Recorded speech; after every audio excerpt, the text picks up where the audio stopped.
ఉప ముఖ్యమంత్రి అటవీ శాఖ, పర్యావరణ శాఖ, అదే మరి పంచాయతీ రాజ్ శాఖ మంత్రివర్యులు, అదే మరిగా ఒక మంచి మిత్రుడు శ్రీ పవన్ కళ్యాణ్ గారు,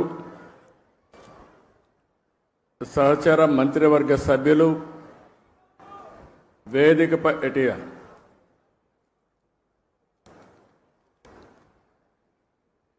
కందుల దుర్గేశం గారు, పొంగూరు నారాయణ గారు, గౌరవ శాసనసభ్యులు Tenali Shravan Kumar garu, chairman pollution control board Krishnaiah garu, Amaravati development corporation chairman Lakshmi Parthasarathy garu, special CS అటవీ శాఖ Anantharamu garu, principal chief conservator of forest Ajay Kumar గారు.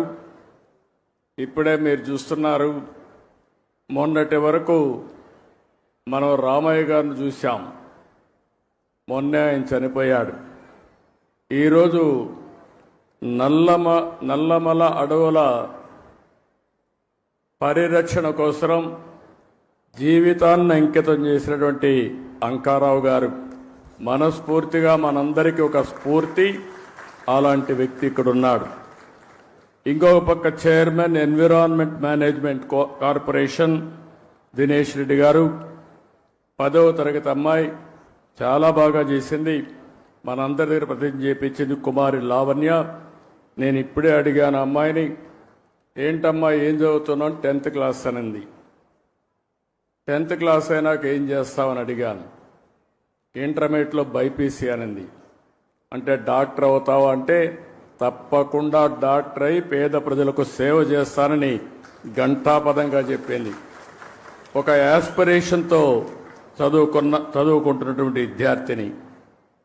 అదేవిధంగా ఈ కార్యక్రమానికి ఇచ్చేసిన ప్రజాప్రతినిధులకి, పెద్దలకు, ఈరోజు 1000 మంది విద్యార్థులతో మొక్కలు నాటే కార్యక్రమానికి శ్రీకారం చుట్టాం.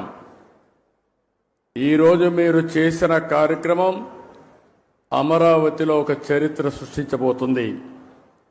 ఈరోజు ఒక్కరోజే మన మిత్రులు ఉప ముఖ్యమంత్రి గారు చెప్పినట్టు 1 కోటి చెట్లను నాటుతున్నాం. ఈ సంవత్సరం 5 కోట్ల మొక్కలు నాటబోతున్నాం. అయితే ఈ 5 కోట్లే కాకుండా 50% గ్రీన్ కవర్ ఈ రాష్ట్రంలో ఉండాలి. 50% గ్రీన్ కవర్ ఉంటే దానివల్ల ఇంపాక్ట్ ఏ విధంగా ఉంటుందో మనం అందరం కూడా ఆచరించి దేశానికే కాకుండా ప్రపంచానికే ఒక ఆదర్శంగా నిలవాల్సిన అవసరం ఉంది.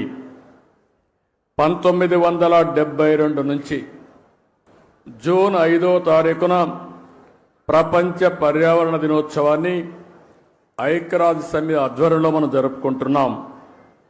దీనికి కారణం మీరు చూస్తే ఈ సంవత్సరం ఒక థీమ్ ఇస్తారు, ఎండ్ ప్లాస్టిక్ పొల్యూషన్. ప్లాస్టిక్ పొల్యూషన్ని పూర్తిగా దీన్ని కంట్రోల్ చేయాలి. దీనికి ఏ విధంగా రీసైకిల్లో ఇవన్నీ ఉపయోగించాలి అనే విషయంలో అవగాహన పెంచడానికి తీసుకున్నాం. మన రాష్ట్రానికి మనం ఒక్కసారి వస్తే 37,421 చదరపు కిలోమీటర్ల అడవులు ఉన్నాయి. ఇది మొత్తం విస్తీర్ణంలో 22.96%. ఈరోజు మన రాష్ట్రానికి ఒక పెద్ద అడ్వాంటేజ్ ఏంటంటే అడవుల్లో చెట్లు ఉండడమే కాకుండా రాయలసీమలో నల్లమలై ఫారెస్ట్ ఉంది. అదే రాయలసీమలో హార్టికల్చర్ పెద్ద ఎత్తున అభివృద్ధి అవుతా ఉంది. ఎప్పుడైతే హార్టికల్చర్ బాగా అభివృద్ధి అయ్యే కొందికి ప్లెయిన్ ఏరియాలో కూడా చెట్లు వస్తున్నాయి. దీనివల్ల గ్రీన్ కవర్ పెద్ద ఎత్తున పెరిగింది. దీనికి ఉదాహరణగా మీరు చూస్తే ఈరోజు రాష్ట్రంలో 30.05% గ్రీన్ కవర్ ఉండే రాష్ట్రం మంది. దీన్ని 50% తీసుకుపోవాలనేది మనందరి లక్ష్యం. ఒకప్పుడు నేను 2 ఏళ్ళు 3 ఏళ్ళు చెట్లు కూడా ఉండేటివి. పెద్ద చెట్లు నాటేవాళ్ళం. ఒకప్పుడు కాంగ్రెస్ పరిపాలనలో మీరు ఒకసారి చూస్తే చెట్లు నాటడం అంటే వాళ్ళకి అవగాహన ఉండేది కాదు. ఫోటో కోసం చెట్టు నాటి ఫోటో అయిపోతానే చెట్టు ఎక్కడుందో కనపడేది కాదు. తర్వాత ఇటీవల గవర్నమెంట్ వచ్చింది. వాళ్ళకి చెట్లంటే తెలియని గవర్నమెంట్ అది.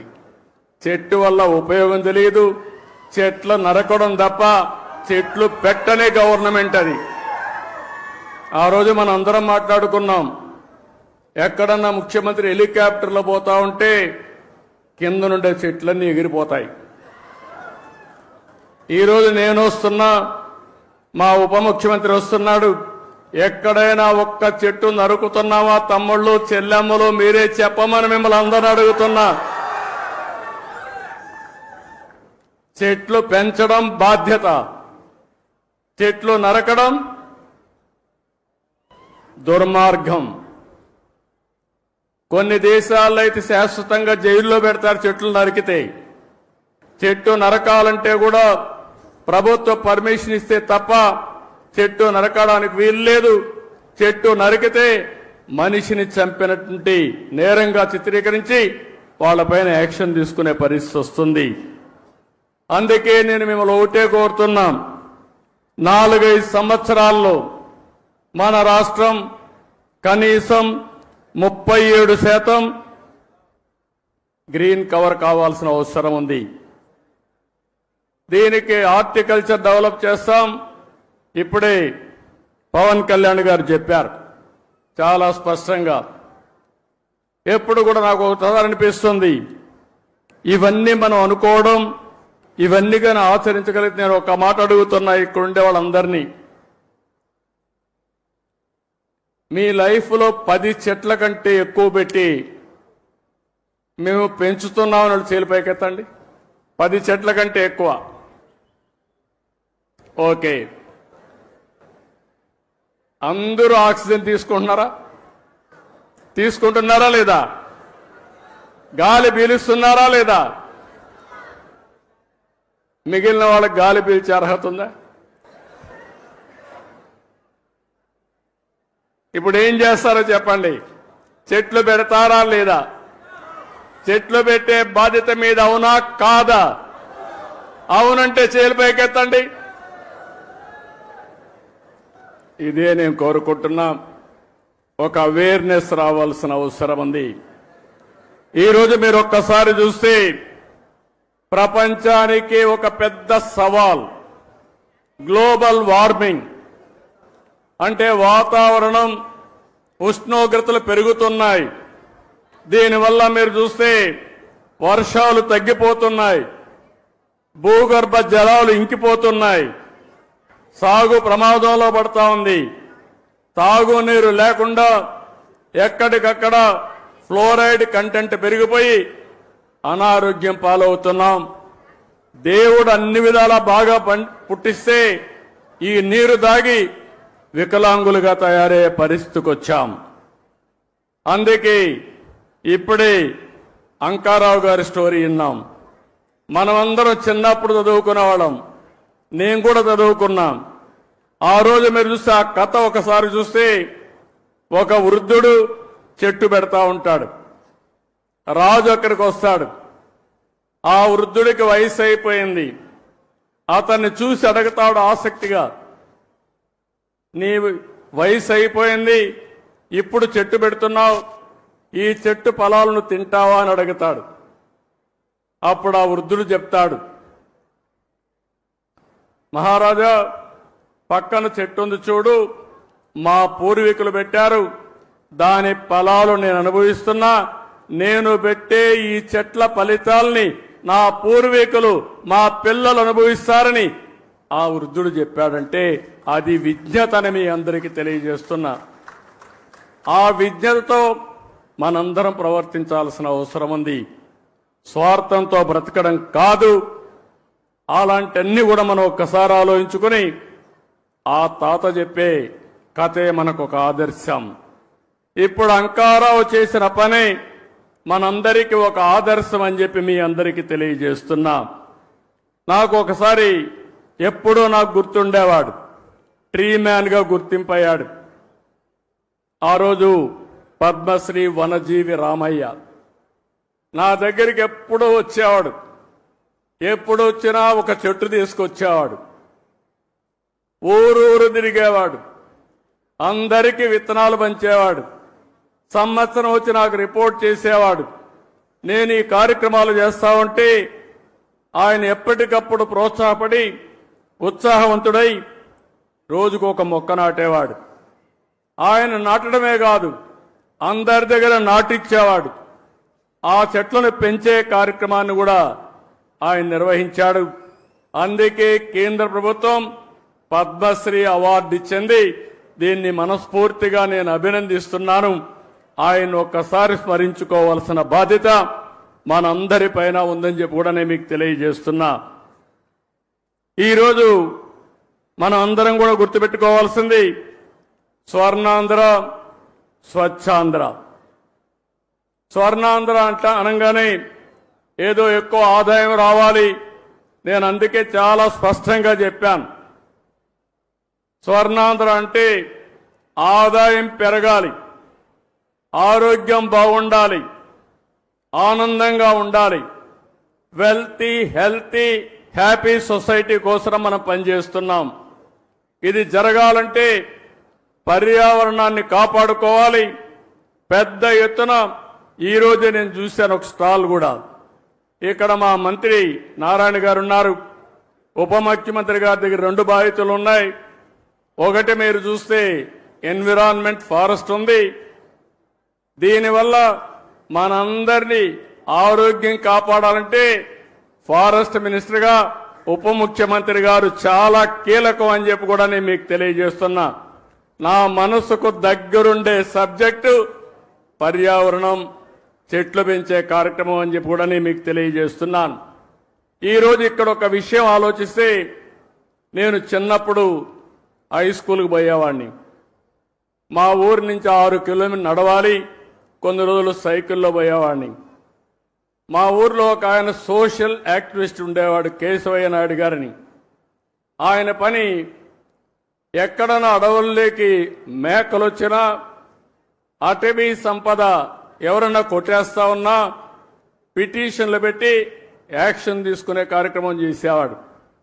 ఆ రోజు ఒకరోజు మేము వెళ్తా ఉంటే మమ్మల్ని అందరినీ పిలిచి ఇది కాపాడాలి, మీ సహకారం కావాలని చెప్పి మా దగ్గర ఫారెస్ట్ ఆఫీసర్లకు ఫోన్లు చేపించాడు.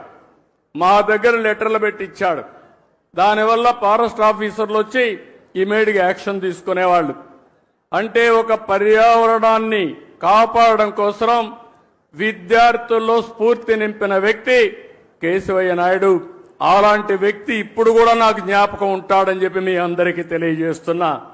మీలో కూడా గుర్తుపెట్టుకోవాలి, పిల్లలు బాగా చదువుతున్నారు, నాలెడ్జ్తో ముందుకు పోతున్నారు.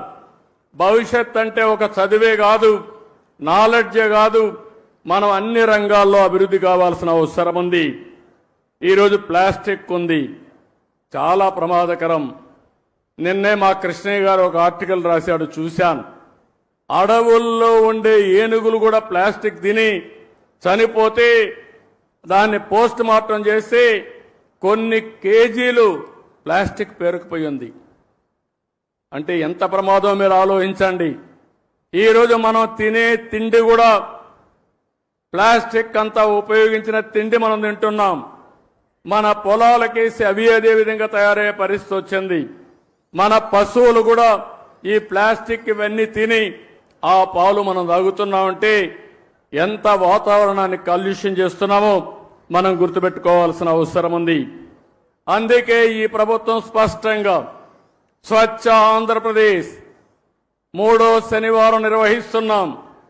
నేను ఒకటే మీకు హామీ ఇస్తున్నా, రాష్ట్రంలో ఎక్కడ కూడా చెత్త కాదు, చెత్త నుంచి సంపద సృష్టించే అవకాశం మనకుందని చెప్పి కూడా నిరూపిస్తామని మరొక్కసారి మీ అందరికీ విజ్ఞప్తి చేస్తున్నాను. అందుకే ఈరోజు చూస్తే గుంటూరులో మీరు చూస్తున్నారు, చెత్త నుంచి ఎనర్జీ, కరెంట్ ఉత్పత్తి చేసే ప్లాంట్ పెట్టాం. విశాఖపట్నంలో పెట్టాం. ఇప్పటికి అన్ని ప్లాంట్స్ పెట్టి కంప్లీట్ చేసేవాళ్ళం. కానీ గడిచిన ప్రభుత్వం దీనిపైన కూడా సీత కన్నేశారు. దీనివల్ల ఇబ్బంది పడ్డాం. ఈరోజు నేను ఒకటే హామీ ఇస్తున్నాను, రాబోయే 3 సంవత్సరాల్లో ఇంకా ఒక 3 వేస్ట్ టు ఎనర్జీ ప్లాంట్స్ వస్తాయి. పట్టణ ప్రాంతాల్లో 90% చెత్తంతా తీసి పొడి చెత్త తీసి ఎనర్జీగా చేసే పరిస్థితి వస్తుంది. రెండోది, గ్రామీణ ప్రాంతాల్లో మిమ్మల్ని అందరినీ ఒకటే కోరుతున్నాను, ఏదైతే ఇంత మునిపి వేస్ట్ కాంపోస్ట్ కింద కొన్ని సెంటర్లు పెట్టాం. ఇక్కడి నుంచి ప్రతి ఒక్క ఇంటి దగ్గర చెత్త కలెక్ట్ చేయాల్సిన అవసరం ఉంది. అందులో నుంచి ప్రోడక్ట్స్ అన్ని సెగ్రిగేట్ చేయాలి. ఏది కూడా వేస్ట్ కాదు, అన్ని రీసైక్లింగ్ ఉపయోగపడతాయి.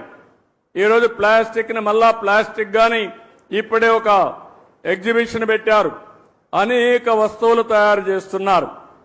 ఒక పక్క మన వరి నుంచి కూడా ఏదైతే వేస్ట్ ఉందో గడ్డితో కూడా కరెంట్ ఉత్పత్తి చేయడం, లేకుంటే బయోఫ్యూయల్ తయారు చేయడం అవకాశాలు ఉన్నాయి.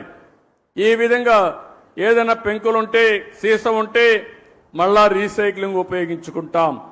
ఈవన్ మన కార్లకు ఉపయోగపడే వేస్ట్ ఏదైనా ఉంటే అలాంటి వేస్ట్ కూడా ఇంజన్లు కానీ అవన్నీ రీసైక్లింగ్ ఉపయోగపడే పరిస్థితి వస్తుంది. దీన్నే సర్క్యులర్ ఎకానమీ అని పిలుస్తున్నాం.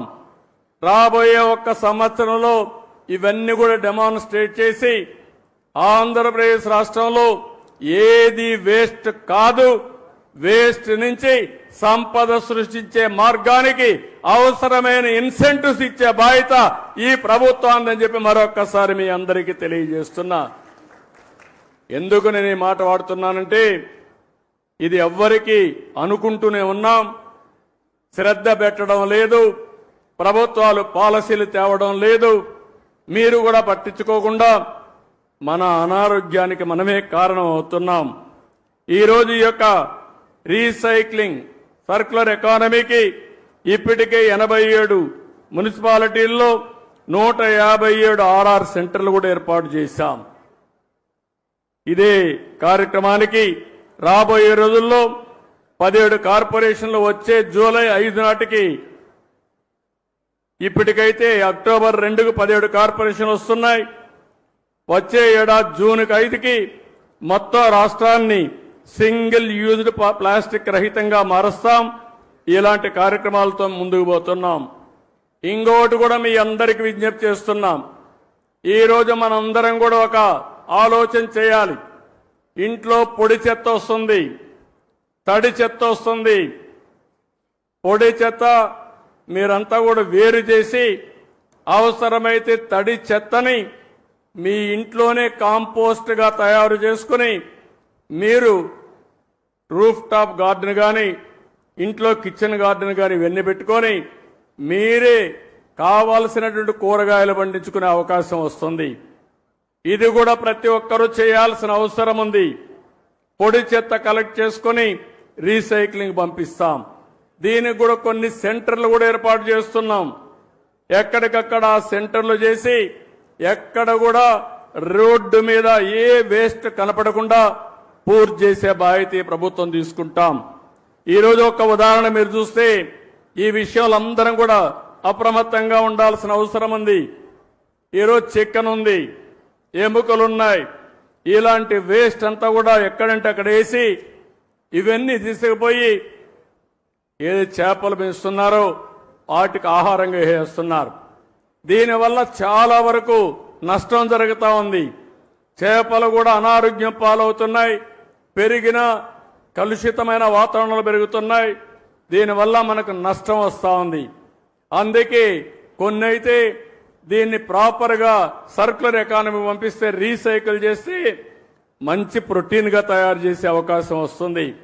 ఇలాంటివన్నీ కూడా చేపల నుంచి వచ్చే వేస్ట్ కానీ, చికెన్ నుంచి వచ్చే వేస్ట్ కానీ, మన ఇంట్లో నుంచి వచ్చే వేస్ట్ కానీ ఇవన్నీ కూడా సర్క్యులర్ ఎకానమీ ద్వారా పూర్తిగా మళ్ళా రీసైక్లింగ్ ఉపయోగిస్తామని చెప్పి కూడా నేను మీకు తెలియజేస్తున్నా. ఇంకో పక్క నేను మిమ్మల్ని అందరినీ ఒకటే కోరుతున్నాను. ఉప ముఖ్యమంత్రి గారు ఒకటి చెప్పారు, నేను ఆయన వాచ్ చేస్తున్నాను. మంచి మిత్రుడైన ఇటీవల కాలంలో మేమందరం కలిసి పనిచేశాం. ఫస్ట్ టైం మీరు చూస్తే తెలుగుదేశం, జనసేన, బీజేపీ కలిసి పోటీ చేస్తే బంపర్ హిట్ అయింది. సక్సెస్ రేట్ 94% గెలిచాం. ఇది ఒక చరిత్ర. అది నిన్నటికి 1 ఇయర్ అయింది. నిన్న 1 ఇయర్తో ఎప్పుడు కూడా జూన్ 4వ తారీఖు ఆంధ్ర రాష్ట్రం విధ్వంసం నుంచి ఏదైతే రాష్ట్ర పునర్నిర్మాణం వైపు ప్రయాణం ప్రారంభించాం. ఒక సంవత్సరంలో అనేక కార్యక్రమాలు మనం చేసుకొని ముందుకు పోతున్నాం. ఈరోజు వినూత్నమైన కార్యక్రమాలకి శ్రీకారం చుట్టాం. ఒకటి మీరు చూస్తే సర్క్యులర్ ఎకానమీ, 2 మీరు చూస్తే ఎక్కడికక్కడ చెట్లు పెట్టే కార్యక్రమం. ఈరోజు మనం డిప్యూటీ సీఎం గారు చెప్పినట్టు నేను ఒకటే ఆశిస్తున్నాను, అన్ని ఫారెస్ట్ ఏరియాల్లో నేను ఇప్పుడే కాదు ఇంత మునిపే అనేక కార్యక్రమాలు చేశాను. ఇప్పుడే అంకారావు గారు ఒక మాట అన్నాడు, చదువుకుంటూ ఆ రోజుల్లో ఇంకుడు గుంతల మాట విన్నాడు, చెట్లు పెట్టే కార్యక్రమం విన్నాడు, ఇంకో పక్క వనము మనం అనే కార్యక్రమం విన్నాడు, వన సంరక్షణ సమితులు పెట్టాం. ఇలాంటి అనేక వినూత్నమైన కార్యక్రమాలతో రిడ్జ్ టు వ్యాలీ కాన్సెప్ట్ పెట్టాం. ఫారెస్ట్ ఏరియా చుట్టూరంతా కూడా కంటోర్ ట్రెంచెస్ కొట్టాం. అదే మరి ఫారెస్ట్ లో చెక్ డ్యాములు కట్టాం. ఫారెస్ట్ లో ఎక్కడికక్కడ ఇంకుడు గుంతలు పెట్టి అక్కడ పడిన నీళ్ని అక్కడనే భూగర్భ జలాలుగా మార్చాం. ఇంకో పక్క ఫారెస్ట్ ఏరియాలో మూలికలతో గార్డెన్స్ పెట్టే కార్యక్రమానికి శ్రీకారం చుట్టాం. ఇలాంటి అనేక కార్యక్రమాలతో మనం ముందుకు పోయాం. ఈరోజు ఆ స్ఫూర్తిని మళ్ళా తీసుకొద్దాం. ఈరోజు నల్లమలై ఫారెస్ట్ ఉంది. ఔషధ మొక్కలకు నల్లమలై ఫారెస్ట్ ఒక బ్రహ్మాండమైన కేంద్రం.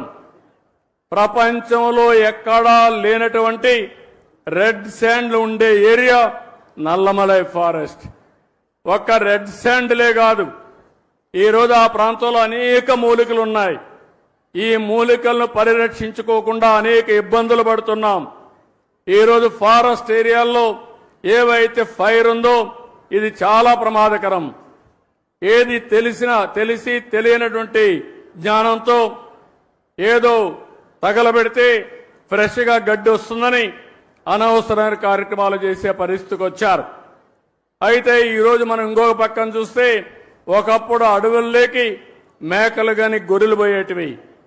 ఇప్పుడు అడవులకు పోకుండా ఇంటి దగ్గరే పెంచుకునే అవకాశాలు వచ్చాయి. దీన్ని మనం ప్రోత్సహించగలిగితే ఎవరైతే ఈ పశువుల వల్ల ముఖ్యంగా గొర్రెల వల్ల మేకల వల్ల ఆదాయం పొందుతున్నారో వాళ్లకు పూర్తిగా ఇంటి దగ్గరనే పెంచుకునే అవకాశం వస్తుంది. ఒకప్పుడు ఆవులంటే నేరుగా అడవులకు తీసుకుపోయేవాళ్ళం. ఇప్పుడు ఆవులన్నీ ఇంటి దగ్గరనే పెంచుకునే పరిస్థితి వచ్చింది.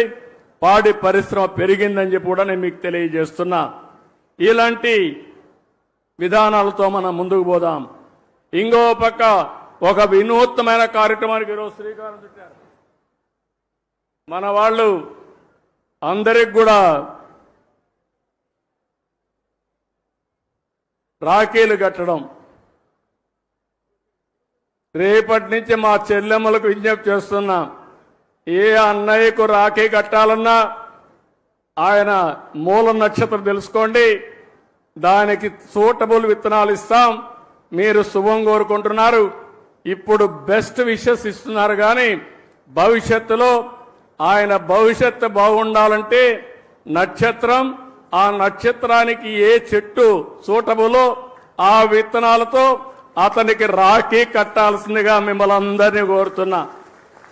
ఈ సంవత్సరమే ఈ ఉద్యమానికి శ్రీకారం చుట్టాలి. ఈ రాఖీ పండుగ నుంచే ప్రారంభించాలి. ఎవరు కూడా అందరూ రాఖీలు తయారు చేసే వాళ్ళందరికీ విజ్ఞప్తి చేస్తున్నా, నక్షత్రం, చెట్టు పేరు, విత్తనం పేరు, ఈ రెండే ఉంటాయి. ఇది మీరు నచ్చిన వ్యక్తికి మీరు కట్టేటప్పుడు ఆయన నక్షత్రం కనుక్కొని దాన్నే కొనండి, అదే కట్టండి. దీనివల్ల రాష్ట్రం మొత్తం చెట్లు పెంచడానికి ప్రత్యక్షంగా పరోక్షంగా మీరు కృషి చేసినట్టు అవుతుందని చెప్పి నేను మీకు తెలియజేస్తున్నా. ఈరోజు ఇంకొక పక్కన మీరు చూస్తే నగర వనాలు 61 నగరాల్లో మన నియోజకవర్గాల్లో నగర వనాలు పెట్టారు. ఈ నగర వనాలు 175 నియోజకవర్గంలో పెడతాం. అదే మరి అన్ని నక్షత్రాలకు సంబంధించిన చెట్లు కూడా పెట్టమని చెప్పి అడిగాను. ఇప్పుడే ఫారెస్ట్ డిపార్ట్మెంట్ దానికి ముందుకు వచ్చారు. రాబోయే రోజుల్లో ప్రతి ఒక్క నగర వనాల్లో నక్షత్రానికి అనుకూలమైన చెట్లన్నీ ఉంటాయి. మీరు ఆ చెట్టుకు రాఖీ కట్టడం కానీ నీళ్లు పోయడం కానీ ఆ చెట్టును పెంచి పోషిస్తే మీ నక్షత్ర బలం బ్రహ్మాండంగా పనిచేస్తుంది. మీరు ముందుకు పోవాల్సిందిగానే మిమ్మల్ని కోరుతున్నా.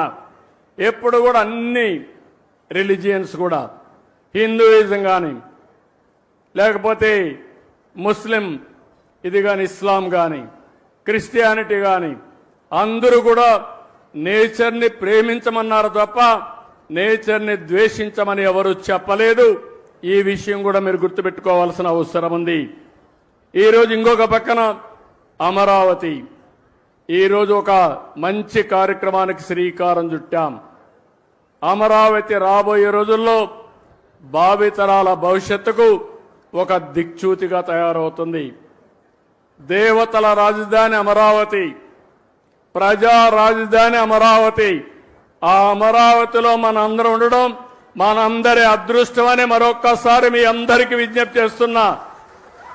ఈ అమరావతి భవిష్యత్తులో ఒక బ్రహ్మాండమైన సిటీగా తయారవుతుంది. అందులో కూడా మీరు చూస్తే బ్లూ సిటీగా గ్రీన్ సిటీగా ఒక సుందరమైన నగరంగా ఈ అమరావతిని ఏర్పాటు చేస్తామని మీ అందరికీ విజ్ఞప్తి చేస్తున్నాను. ఈరోజు ఇక్కడ చెట్లు పెట్టాం. ఈ చెట్లయితే 16 రకాల చెట్లు ఈరోజు ఇక్కడ పెట్టడం జరిగింది. మియావాకి జపాన్ గార్డెన్ ఇది. అది 3 సంవత్సరాలు మనం మెయింటైన్ చేస్తే తర్వాత మెయింటెనెన్స్ అవసరం లేదు, ఆటోమేటిక్ గా పెరుగుతుంది, బ్రహ్మాండంగా గ్రీనరీ వస్తుంది. ఇది ప్రపంచానికి ఒక ఆదర్శం. అలాంటి మియావాకి గార్డెన్లు ఇక్కడ పెడతాం.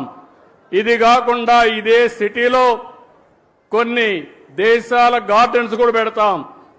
ఒక పక్కన మీరు చూస్తే చైనీస్ గార్డెన్ కానీ కొరియా గార్డెన్ కానీ జపాన్ గార్డెన్ కానీ ఇలాంటి వివిధ దేశాల్లో మంచి గార్డెన్స్ ఉంటే అవన్నీ తీసుకొచ్చి ఇక్కడ అభివృద్ధి చేసే పరిస్థితి తీసుకొస్తాం. దీనివల్ల చాలా వరకు ఉపయోగం వస్తుంది. పర్యాటక రంగం పెరిగే అవకాశం వస్తుంది. ఇంకొక విషయం మీ అందరికీ విజ్ఞప్తి చేస్తున్నాను. ఒకప్పుడు కరెంటు లేని పరిస్థితి, ఈరోజు మనం ఇంటి దగ్గరనే కరెంటు ఉత్పత్తి చేసుకునే పరిస్థితి. దీనివల్ల పర్యావరణం పరిరక్షించబడుతుంది. నేను అందుకనే ఒక పాలసీ కూడా కేంద్రం తీసుకొస్తే దాన్ని అమలు చేస్తున్నాం. ఎస్సీలకు అందరికీ 2 కిలోవాట్లు అంటే 240 మెగావాట్లు కరెంటు ఉచితంగా ఏర్పాటు చేసుకోవడానికి ఏర్పాటు చేస్తాం. వాళ్ళ కరెంటు మిగిలితే గ్రిడ్కి ఇవ్వచ్చు, వాళ్ళ కరెంట్ అవసరమైతే తిరిగి తీసుకోవచ్చు. వాళ్ళు ఉపయోగించుకున్న దానికంటే ఎక్కువ కరెంట్ ఉత్పత్తి అయితే డబ్బులు ఇచ్చే ఏర్పాటు కూడా చేస్తాం. వెనుకబడిన వర్గాలకి దగ్గర 98,000 రూపాయలు సబ్సిడీ ఇస్తాం. 3 కిలోవాట్లు పెట్టుకోవచ్చు. ఆ తర్వాత కరెంటు ఛార్జీలు కట్టే పరిస్థితి ఉండదు. అలాంటి వినూత్నమైన కార్యక్రమాలకు శ్రీకారం చుట్టాం. అదే మరి రైతులందరికీ విజ్ఞప్తి చేస్తున్నాం. కుసుమ్ కింద మీరు ఎవరైనా సరే మీ బోర్వెల్స్ కరెంటు కావాలంటే ఫ్రీగా సోలార్ పంప్ సెట్లు పెట్టిస్తాం. మీరు వాడుకోండి, మిగిలిన కరెంటు మీ ఇంటికి వాడుకోండి. ఇంకా కరెంటు మిగిలితే మీ వాహనాల్ని ఈవీఎం కింద కన్వర్ట్ చేసుకునే అవకాశం కూడా మీకుంటుంది. అంటే మీ పంటలు పండించుకోవచ్చు, అదే మరిగా మీ ఇండ్లకు కరెంటు వాడుకోవచ్చు, మీ వాహనాలకి ఉచితంగా కరెంటు వాడుకోవచ్చు, ఛార్జ్ చేసుకోవచ్చు. దానివల్ల ఒక్క పైసా ఖర్చు కాకుండా మీరు ముందుకు పోయే అవకాశం ఉంటుంది.